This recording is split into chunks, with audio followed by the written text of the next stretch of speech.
Hi everyone, this is Neel Raithatha, consultant audiologist and director of ClearWax. Thank you for joining me in my latest video using the WAXscope, and this is a regular patient who tends normally every 8 weeks. It's almost to the day every 8 weeks, and they're 14 years of age and they've been coming to see me since 2019, I believe. Now, they have been seen by ENT on a number of occasions, and in fact, they used to visit a local ENT consultant to have their wax removed every 8 weeks. At the moment, the root cause of why this patient develops cerumenosis, which is a wax impaction, and it's got a lot of dead skin, you'll see that as well. It's not entirely known, and tried various treatments, but it's to date unsuccessful. And the local ENT, because there's a big backlog now with the NHS, they're very busy with also operating in their private practice. So they just advised, look, you're more than welcome just to go and see Neel, which is obviously a great endorsement. And this is their left ear, so I will upload their right ear in a separate video. It's probably a bit more tricky, the right side as well. But so they've got this dry wax. Now, normally in their left ear, the wax medially against the eardrum is very soft and mushy, whereas it's dry and crusted laterally. But on this occasion, the wax medially is also very dry and crusted, and you've got a thick layer of skin off the eardrum. Very narrow, bendy ear, their left ear. The right side, I wouldn't say as much, but yeah, this is very constricted. It's just amazing. Like I mentioned it in a video the other day with another child patient of mine, that I would love to put a time-lapse camera in the ear just to see, how this all manifests, and because it's obviously and now on this occasion it's been the last couple of visits, it's lasting them a couple of extra weeks. Now, may not seem a lot, but for someone who has to attend on a regular basis, 2 weeks is a big difference. And their eardrum on this side, you'll see, on both sides really, but I would say probably more the right side, but even on the left side, it's kind of almost a dull, featureless eardrum. I think they've got the outer layer of the eardrum, the epidermal layer, it's a thickened layer of skin there. So I'm just using the ear pick. I may have just used the ear hook as well, but because of the anatomy of the ear, it's very narrow. And the patient's ear canal is very much like the teardrop specular design. And most people's ears are, but to different degrees.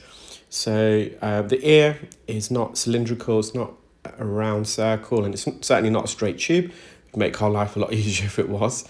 There's bends and twists. The width and the height vary at different parts of the ear canal, but generally our ears are more oval in shape, so the height is greater than the width. And again, normally the base of the ear canal is a bit broader than the roof of the ear canal, giving it almost like a teardrop design. Hence why I've designed teardrop specular, and for other reasons as well, to help the instrument. You can see the instrument, the suction tip, it's coming from the higher angle of incidence down into the specular, which is only possible with this kind of design of specular. If this specular was completely round, it would mean the instrument would have to pass through the middle of the speculum, and that will then obstruct the view of the camera. So not only is the teardrop design assist in the insertion of the instrument, so it doesn't block the camera, so you can see the wax and the instrument, even with a very small specular like this, which is a 3.5 millimeter. But it also helps better insertion, dilation of a narrow ear canal, and also a bit more patient comfort, because it's shaped more for an average ear. So I've removed quite a lot already, but still a lot in there. So this is we've probably got the outer half out. Yeah, so there's a lot of dead keratin here as well, so there's a high skin content. So patient hasn't they've not been diagnosed, they haven't got any psoriasis anywhere else on their face or scalp, but sometimes it can be lateralized. in the ear only, no real history of eczema. So we're just trying to pull this in because it's really dry, a bit more difficult to get a suction grip. Obviously, I've used the hook already and the ear pick, and although it did help, I wouldn't say it actually removed the wax, but it broke it up, which is equally as important. Sometimes you use instruments in tandem. It's not, if the hook's not bringing the wax out, but the hook can break up the wax, especially hard, dry wax like this and dead skin. So you can then go in with the suction tip to mop up. I think I'm going to use the forceps in a moment as well, but now I had some really good forceps that I purchased from America. They were the stainless steel ones, but I've run out of them now, and I'm going back to the UK versions that I've got, and I just don't think they're as good. So I'm going to have to get myself another batch of a stainless steel micro jewel forceps from America, unless I can find an alternative in the UK. But the normal, and that's the one thing I don't manufacture forceps. It has been on the list for a while, but something that hopefully eventually I'll get around to is I think there can be big improvements as well with forceps. Yeah, so although I used the forceps, and I did use it probably with more greater effect in their right ears, as I mentioned, I will upload that in a separate video. Now, I have actually, you may not even be able to notice because it is subtle, but I have sped up this video just to get it under the 15-minute mark. And the reason why I do that is because a lot of my peers and colleagues, they do watch the videos on LinkedIn as an educational guide. But on LinkedIn, you can't upload videos more than for 15 minutes. But unfortunately, with LinkedIn, my videos are quite often deemed as sensitive content. So it gets, you have to press an additional button to view it, which is a bit frustrating because I like to think, when I do my wax removal videos, it is for educational purposes. But I know quite often with things like wax removal, blackhead removals, pimple popping, it can also be uploaded for different reasons. So yeah, it's just a bit frustrating. It do take a lot of time and effort, uploading these, narrating, educating. Yeah, so I have sped it up slightly. Again, you may not notice. I think the original video was probably about 17 minutes. You can just see it's only been 10 weeks, and just see how dark this is. You can see the canal underneath. It's not inflamed in any way. There's no edema. There's no swelling. And it's probably more a thicker layer of crusted skin, and it's kind of lining the whole medial canal. So when I say medial, we mean deeper in the ear canal. When I say lateral, more near the entrance. So I'm just trying to wriggle it and loosen it deeper, but I'm going to have to put some oil in, I'm pretty sure, in a moment.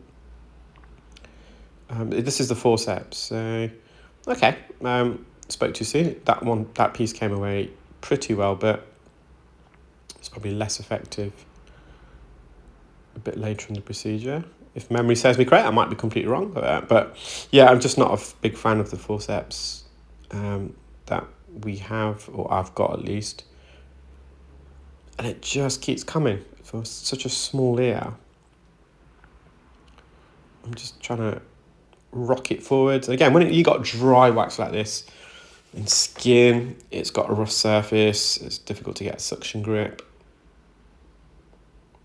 A sheet of dry crust.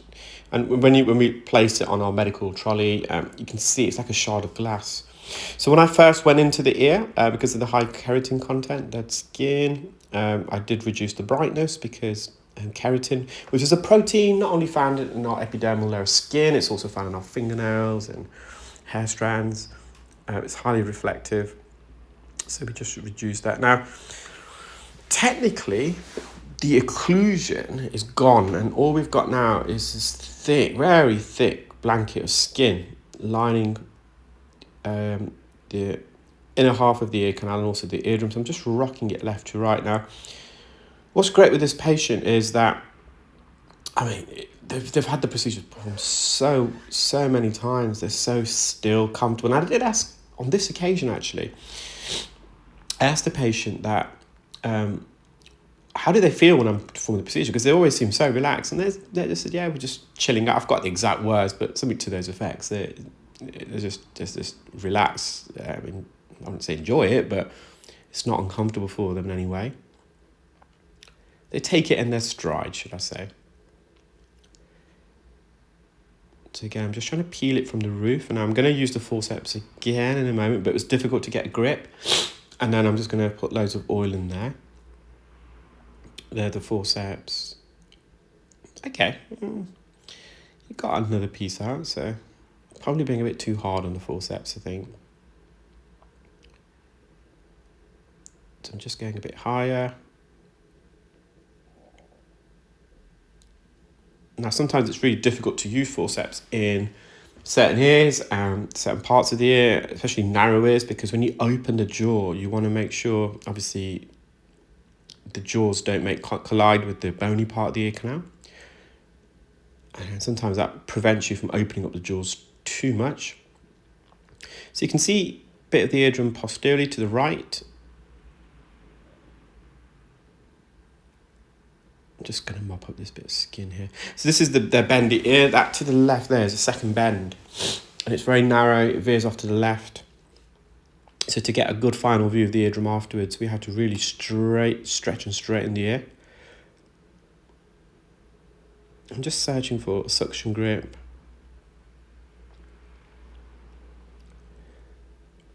Do I try and use the forceps again? No, we shall see. So I'm just refocusing because I want to just trying to get a grip on a different part. So I'm just going a bit lower here, then a bit higher.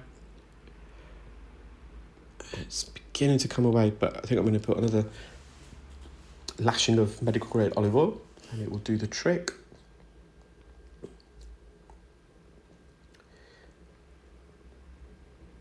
And this is where I think the WAXscope comes into its own. So because of the magnification, you can work really closely to the eardrum. Of course, you can with the endoscope as well, but I'm just finding myself preferring the WAXscope for procedures when I'm working close to the eardrum. So you can see I'm just trying to stretch and straighten the ear so we can see more of the skin. We can see some of the left, the anterior part of the eardrum, so to the left, the front bit.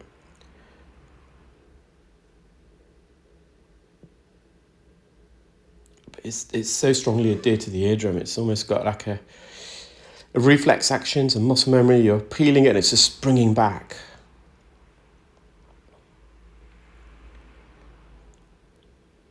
I'm not sure I used the forceps here because I think it's just too tight. The ear canal is quite narrow in this section. Or possibly, no, I think I do, but I don't know whether I think I just edited it out because when I went in, it was just not possible to do. So I just put some more oil in. And the reason why I edited it out was just to get it underneath 15 minutes so I can upload. I think that was the only part, possibly. Well, maybe I do show it, I'm not sure, we shall see. There we go. So again, I'm just trying to stretch open the ear. That second bend to the left is very narrow. Just zooming in, a bit of dead skin at the base of the ear, kind of a bit of oil. That whilst we get this out, we're just going to mop this up. So it's a bit in the inferior, so it's going to lift up and away. So that's the eardrum. It's dull. It's fully mobile. Again, we're trying to look at the whole region of the eardrum, which we managed to do. It's quite a featureless one because of the thickened layer of epidermal skin. Slightly opaque. Just a bit of dead skin here. I don't think all of it comes out, but I'm just also trying to mop up some excess oil. Sometimes oil can collect, especially in this patient's ear, and this still feel a bit partially blocked, so just going to make sure we get all the oil out.